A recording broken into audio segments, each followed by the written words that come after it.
नमस्कार दोस्तों, स्वागत है आपका हमारे YouTube चैनल पर, जिस पर हम आपको बताते हैं कि किस तरह वशीकरण किया जाए। किस तरह वशीकरण के माध्यम से आप किसी को अपना बना सकते हैं।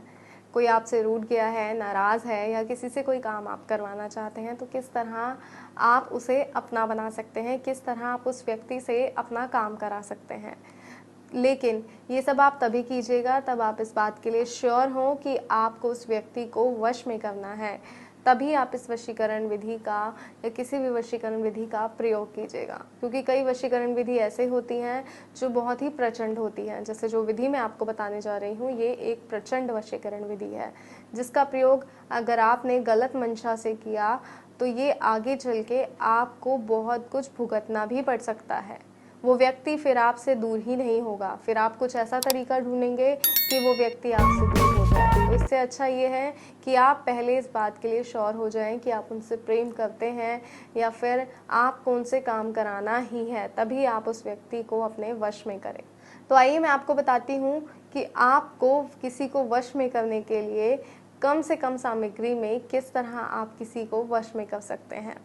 तो शुरू करते हैं और सबसे पहले मैं आपको सामग्री ही बता देती हूँ जो सामग्री हमें चाहिए। तो दर्शकों, सबसे पहले हमें चाहिए उस व्यक्ति का इस्तेमाल किया गया कपड़ा। वो कपड़ा कुछ भी हो सकता है। और हमें चाहिए एक लाल कलम। जी हाँ, एक लाल कलम, लाल मार्कर कुछ भी आप ले सकते हैं, जिसकी सहायता से आपको उस व्यक्ति को वश में करना है। और करना क्या है, आपको लाल मार्कर की सहायता से उस कपड़े पर उसका नाम लिखना है। और नाम बहुत छोटे अक्षरों में लिखना है, बहुत छोटे अक्षरों में। जैसे इस कपड़े पर हमने यहीं कहीं उनका नाम लिख दिया।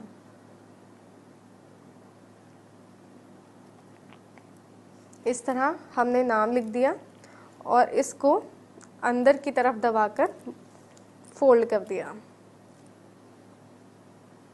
इस तरह। और इसके बाद इस कपड़े को आपको 7 दिन तक अपने पास रखना है।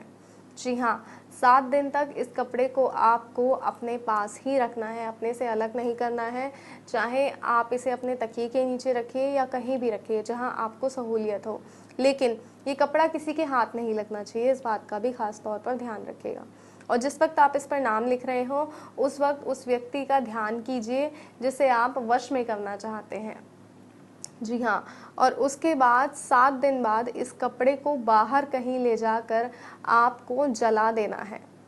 इसकी राख को आपको अपने पैरों से कुचलना है, अपने पैरों से मसल देना है।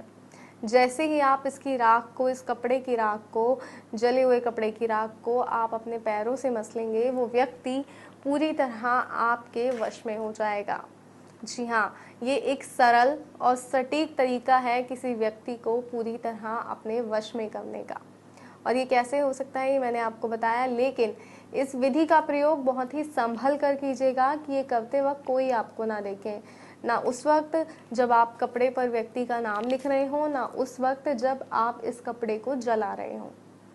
जी हाँ, दोनों ही चीज़ों में आपको ध्यान रखना है कि आपके आसपास कोई ना हो। अपने घर से बाहर जाकर आपको इस कपड़े को जलाना है और इसकी राख को अपने पैरों से मसल देना है। जैसे ही आप इसकी राख पैरों से मसलेंगे, वहाँ वो व्यक्ति आपकी ओर खिंचा चला आएगा। वो सिर्फ और सिर्फ आपका हो जाएगा, चाहेगा आपके साथ समय व्यतीत करना, आपकी बातें सुनेगा। फिर आप उससे कोई काम करवाना चाहते हैं, आप चाहते हैं कि आपके लिए वो कोई कार्य करे, जो आप कार्य उसे बोलेंगे वो कार्य वो ही करेगा। ऐसा ही होगा, लेकिन ये तभी होगा जब इसे आप सही तरीके से करेंगे और सही तरीके से इस विधि को अपनाएंगे। तो कोई और समस्या है, कोई जानकारी है जो आप चाहते हैं, तो स्क्रीन पे जो नंबर दिखाया जा रहा है उस नंबर पे कॉल करें, जानकारी लें। कोई ऐसी समस्या जिसका समाधान नहीं हो रहा है, या कोई वशीकरण जिसे कर कर कर आप थक गए हैं लेकिन आपका वशीकरण सार्थक नहीं होता, तो ऐसा क्यों होता है वो आपको बताया जाएगा। आप फ़ोन कीजिए, जानकारी लीजिए, अपनी समस्या का समाधान लीजिए